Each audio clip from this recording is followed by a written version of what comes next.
sobre el sistema electoral en Colombia.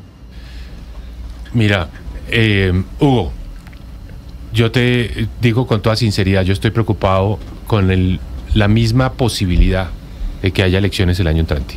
Yo veo a un presidente que se está transformando en un autócrata, que está mostrando su verdadera personalidad, y que si uno empieza a atar cabos, encuentra muchos elementos para decir las elecciones mismas están amenazadas. No nos vamos a dejar. El país es más sólido, hay más país que gobierno, hay más país que presidente, pero que el presidente está coqueteando con la idea de cuestionar la legitimidad de quienes realizan las elecciones, de los contratistas que hacen las elecciones. Ya lo vimos, es muy evidente.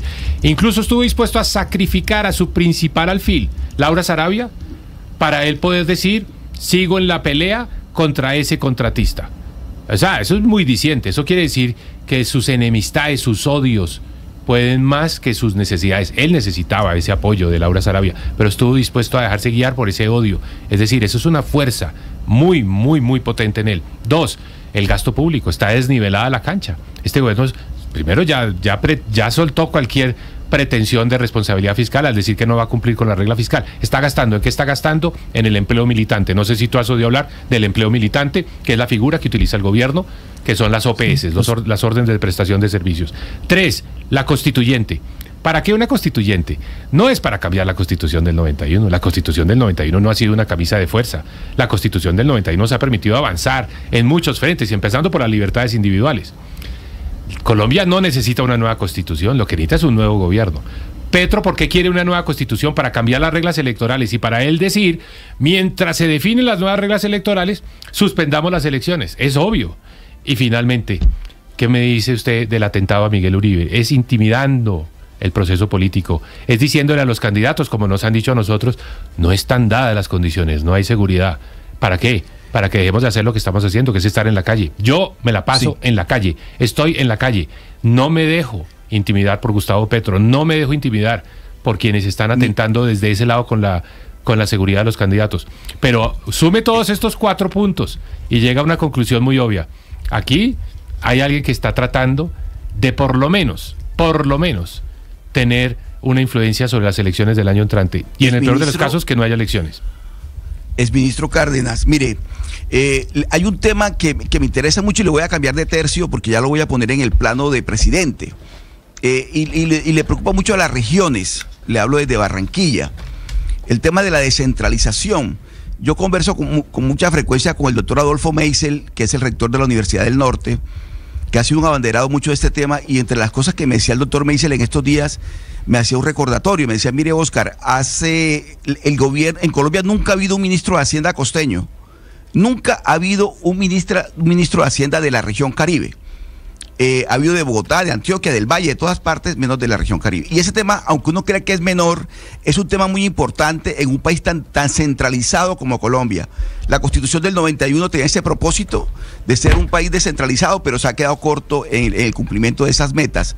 Le pregunto a usted, que ha sido ministro de Hacienda en 2 oportunidades, ¿cómo lograr que Colombia se descentralice en serio, con recursos y con todo lo demás? ¿Y cómo lo haría usted? Porque siempre uno habla con los ministros de Hacienda o con los presidentes de turno y dicen que se encuentran con un cuello de botella, bueno, que es impresionante. Ahí hay una ley que se viene haciendo para lograr ese propósito, que fue una de las funciones, de las misiones que tuvo la Constitución del 91. ¿A usted qué reflexión le genera esta inquietud desde las regiones? Muy bien, Oscar. También soy gran amigo de Adolfo Meisel y voy mucho a la Universidad del Norte. Mañana va a estar allá precisamente. El centralismo, el bogocentrismo, acabó con Gustavo Petro. Ya representa el fin del centralismo. El país estaba aburrido del centralismo, descontento. Yo diría que incómodo, molesto. Pero ahora ya hizo una intolerancia. El centralismo muere.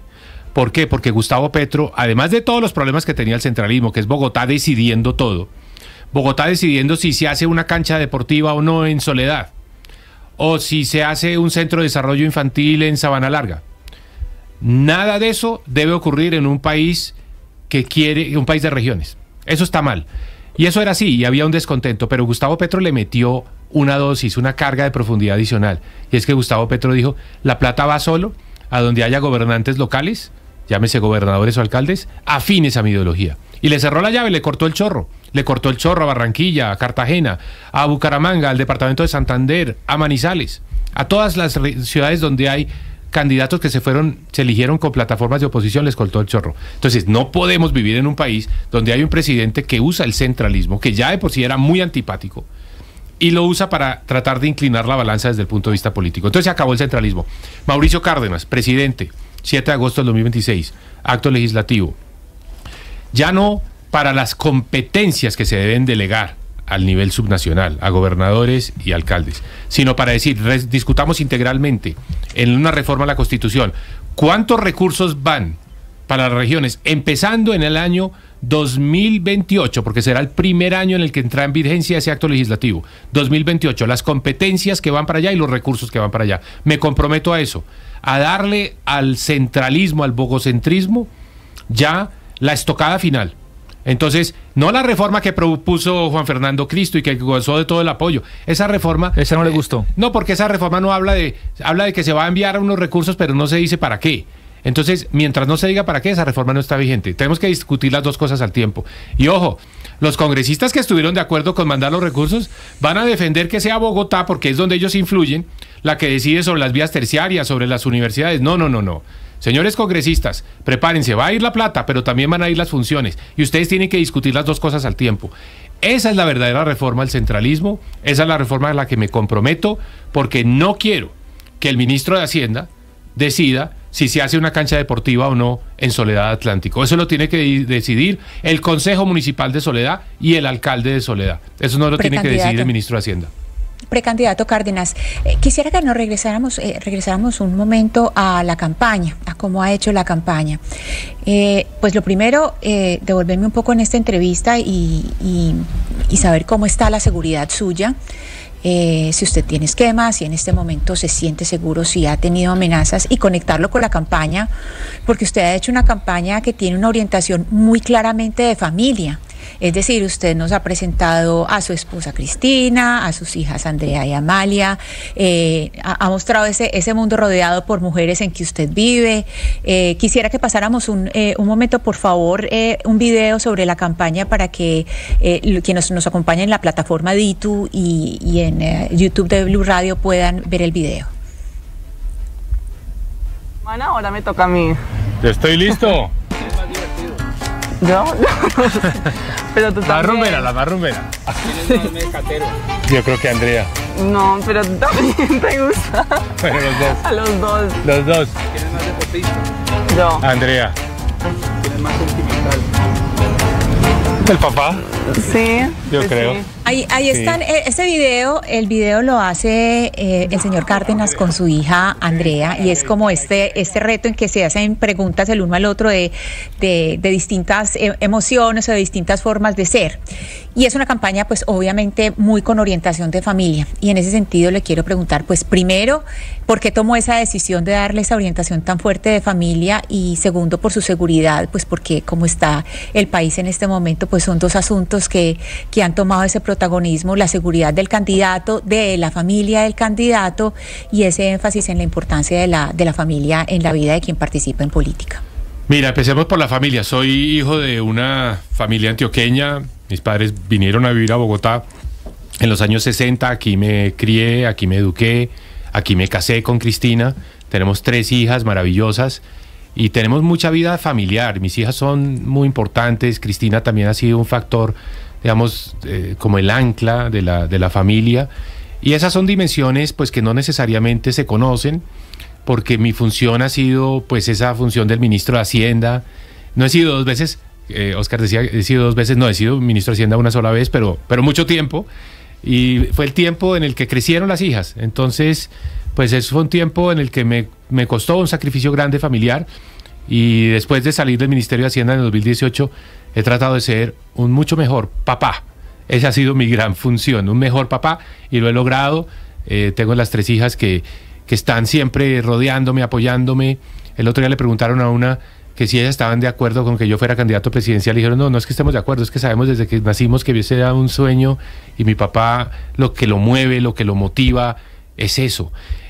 aprovecho para decirte, ellas son las que se preocupan por la seguridad. ¿Por qué? Porque uno como candidato pues está lleno de adrenalina, de energía, quiere estar en todas partes, quiere correr de aquí para allá, y lo mío es calle, estoy muy en la calle, estoy hablando con la gente. A mí se me olvida ese tema de la seguridad, te soy sincero, pero ellas sufren un poco. Yo no tengo protección, no tengo ningún esquema de seguridad, no he tenido, digamos, ese contacto del lado del gobierno.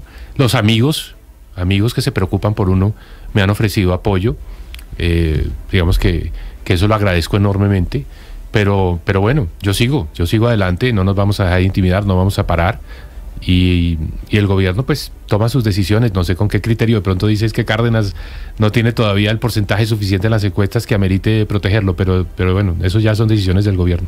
Precandidato Cárdenas, ya para terminar, pues en uno de sus últimos videos, a propósito que Ana Cristina hace referencia a esa forma en la que usted se está comunicando con un posible electorado, pues yo lo veo como muy presidencial. Está usted en un escritorio, pues atrás se ven un montón de libros, su banderita, ya parece presidente en esa imagen. No sé si la podemos mostrar a través de nuestras, ahí lo tenemos muy presidencialista usted en este video, y habla de decretos que usted el primer día que llegaría, si es que llega a la presidencia, tomaría como decisiones importantes: inicio del fracking, cierre de mesas de negociación fallidas en la paz total, respaldo total a la fuerza pública, y en ese punto habla de la reincorporación de militares en retiro. Me gustaría saber a qué militares usted reintegraría y por qué, para despedirlo ya en esta entrevista de Patos al Agua. Gracias, Jennifer. Mira, primero que todo, como el país está a la deriva, el país necesita ya alguien que le dé la ruta, que fije el rumbo.